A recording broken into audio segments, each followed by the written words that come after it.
CPIM Kundara area സമ്മേളനം സമാപിച്ചു.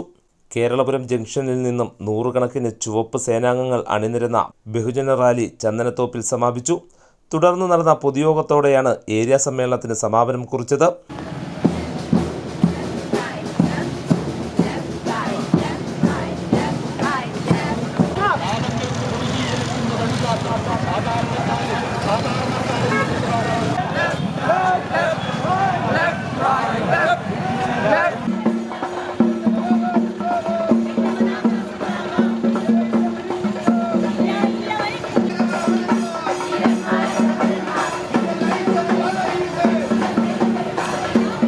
സംസ്ഥാനത്ത് BJPയെ ശക്തമായി എതിർത്ത് നിൽക്കുന്നത് CPM ആണെന്ന് കേന്ദ്ര കമ്മിറ്റി അംഗം KN ബാലഗോപാൽ പറഞ്ഞു. CPM കുണ്ട്ര ഏരിയ സമ്മേളനത്തിന്റെ ഭാഗമായി ചന്ദനത്തോപ്പിൽ സംഘടിപ്പിച്ച പൊതുയോഗം ഉദ്ഘാടനം ചെയ്യുകയായിരുന്നു അദ്ദേഹം. സംസ്ഥാനത്തിനും രാജ്യത്തും ആകെയുള്ള രാഷ്ട്രീയ കാര്യങ്ങളെ വിലയിരുത്തിക്കൊണ്ടും 3 വർഷക്കാലം നടത്തിയ പ്രവർത്തനങ്ങളെ പരിശോധിച്ചുകൊണ്ട് ഭാവിയിൽ എങ്ങനെ മുന്നോട്ട് പോകണം എന്ന കാര്യം ചർച്ച ചെയ്യുന്ന സംഘടനാപരമായ രീതിയുള്ള പ്രസ്ഥാനമാണ് CPIM. കമ്മ്യൂണിസ്റ്റ് പാർട്ടികൾ പൊതുവിൽ അങ്ങനെയാണ്.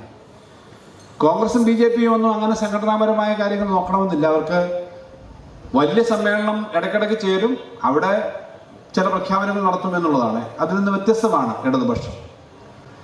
ഈ ഇടതുപക്ഷത്തിൻ്റെ രാഷ്ട്രീയ പ്രവർത്തനവും വിലയിരുത്തലുകളും ഒക്കെ എങ്ങനെയാണ് ഈ രാജ്യത്തെ മുന്നോട്ട് കൊണ്ടുപോകാൻ പറ്റുന്നത്, ജനങ്ങളെ മുന്നോട്ട് കൊണ്ടുപോകാൻ കൂടുതൽ മെച്ചപ്പെടുത്താൻ പറ്റുന്നത് എന്നുള്ളതാണ്. ആവേശകരമായി ഇവിടെ പങ്കെടുത്ത CPIMന്റെ പ്രവർത്തകരുടെയും അനുഭാവികളുടെയും മാത്രമല്ല CPIMന്റെ പ്രവർത്തനവും CPM ലക്ഷ്യം വെക്കുന്ന ഭാവിയും. ഈ നാട്ടിലെ ജനങ്ങൾക്ക് എങ്ങനെ കൂടുതൽ മെച്ചമായി ജീവിക്കാം, അതിന് പറ്റുന്ന എന്തെല്ലാം കാര്യങ്ങൾ ജനങ്ങളെ ആകെ സഹകരിപ്പിച്ചുകൊണ്ട് ചെയ്യാം എന്ന കാര്യമാണ് CPIMന്റെ പ്രവർത്തകർ, പൊതുവിൽ ഇടതുപക്ഷ പ്രവർത്തകർ മുന്നോട്ട് വെക്കുന്നത്. ഏരിയ കമ്മിറ്റി അംഗമായിരുന്ന R. സുരേഷ് ബാബുവിനെ ഏരിയ സെക്രട്ടറിയായി സമ്മേളനം തെരഞ്ഞെടുത്തു. പൊതുയോഗത്തിന് മുൻ ഏരിയ സെക്രട്ടറി SL സജികുമാർ അധ്യക്ഷനായി.